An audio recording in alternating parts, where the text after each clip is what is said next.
I'm going to personally attack you using this chart. Everybody falls on this chart somewhere, and... Hey, buddy. I like your thoughts. This is fun. Excuse to talk about my career a little bit. I don't really talk about this much, but it's a fun excuse to do it. So here's the rant warning. So, my whole life I've loved computers. I just naturally sort of gravitated to them. I think it's probably like video games and my attraction to puzzles and stuff that sort of drew me in. And then I got heavily into playing MUDs. I was really into playing MUDs, and I started implementing on one that was implemented in C. I got to know the Immortals a little bit, and I was like, please let me learn to do this. I really want to try to learn, and some of them were really nice and answered some of my newbie questions.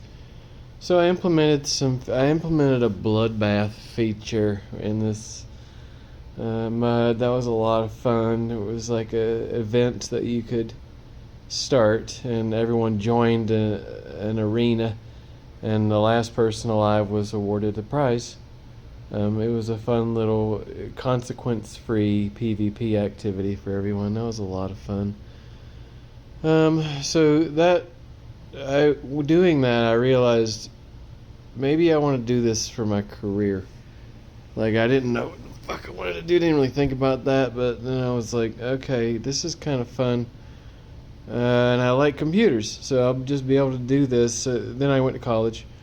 Started going, oh my god, I failed out of so many schools.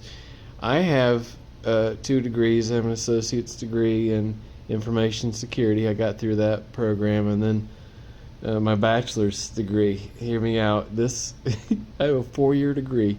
It took me 16 years. 16 years to get that fucking degree. So much debt.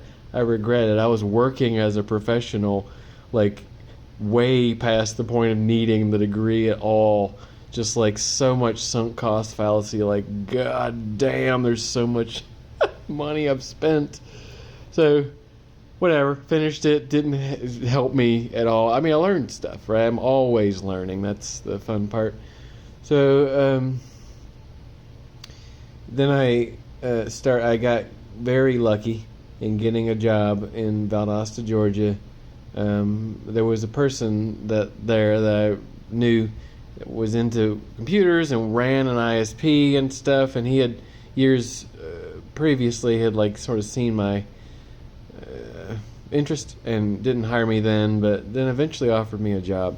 So I was working in an MSP for a long time. Oh my god, MSP life. That was, I don't know, 10 years of my life or something. Just working mainly in Windows. I was constantly saying back then that malware kept me in work, right? Literally kept me living. I was so thankful for all that malware out there that I could just destroying computers. So I moved around a lot. Florida, Atlanta, like just bumping between jobs because it seemed to be easy for me to get hired at MSPs at some point. And then, how did I move out of MSPs? Through college, I had I have a bachelor's degree in forensic computing, or forensic evaluation.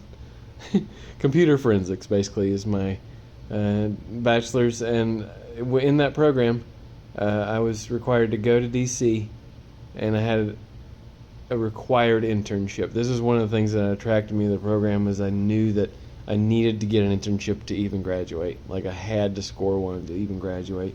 So that experience was super helpful in letting me learn that, like, I did not want to do that for a living. God, that was a total bummer talking to that lawyer who turned into a computer forensic dude. Like, I was like, how much stress is in your life? And he was like, so much, but you can make a lot of money. And I was like, fuck this. I hate the stress, just because I have anxiety. And I was like, I'm already working as a sysadmin. Because of my career in music, had moved to DC and managed to put my feet on the whatever pavement and applied at a billion places, got in with a couple companies up there because they had met people and they liked my story, and they hired me because of I got my opportunity, like the golden window, like the thing that was granted to me was that I applied at a really cool software development company, and the sysadmin there liked me. He was also a musician, and I, during the interview, just talked about being in a band with him the whole time, and he was like, you're really a musician? And I was like, yes, absolutely. He hired me, and I got a bunch of experience through that, and I learned a ton. Followed that guy through 2 jobs or so. Anyhow, then I hated being in DC because I was so lonely, and I had friends down here in Florida, and I used my experience from being in a band. I had met people, and they liked my band, and they had started startups since then.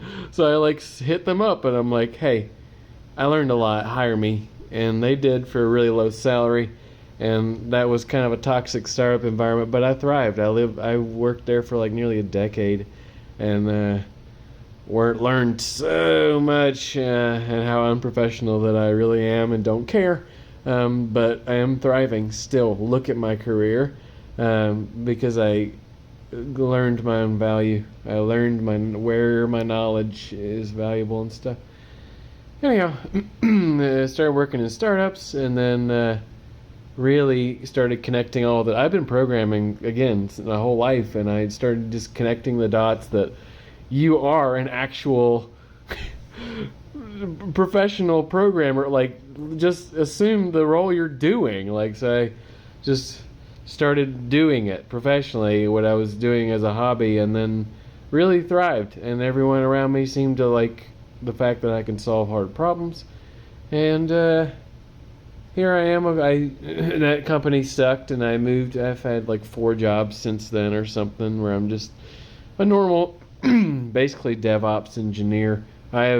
In DC, I was managing colo spaces for SaaS products, and got tons of experience at those data centers up there in Ashburn, and just touching the AWS racks, and tons of experience. I'm just blessed with the opportunities that I have. I am privileged. I am not a product of luck. Anyhow, still doing it, and here I am, touching toes with these great engineers like yourself. Yeah, so now I'm very pragmatic and have a lot of history and knowledge to zoom in up and down the whole stack, as they say, and just a lot of at this point, lead engineers really value my input, and I feel very happy. And currently, as far as just my team goes, I feel very safe, and I don't have to worry about my employment. But the company I work for is in science, and the NSF has just announced, hey, your grants are just in danger. So I'm about to be unemployed, probably. I don't know. We're we have funding till the end of the year, and it's just how much is science going to suffer? I'm in earth science. I'm in seismology and geodetic data. Anyhow, so I currently work on the team that manages the world's largest data warehouse for seismic and geodetic data, and we're getting into geodesy data too. So it's a ton of fun. I've sent millions of sensors all over the world, and my job is just so much fun at times. Other times they just need me to constantly produce code, whatever. So there's my career update. That was a fun rant. I'm almost at 10 minutes. Who's here listening? Nobody. But hello, programmers that are actually interested in learning how to carve out a career as a nobody. I'm such a dummy, and I just learned how to make a lot of mistakes and learn from them. Make mistakes and learn from them, y'all. Y'all are going to do great.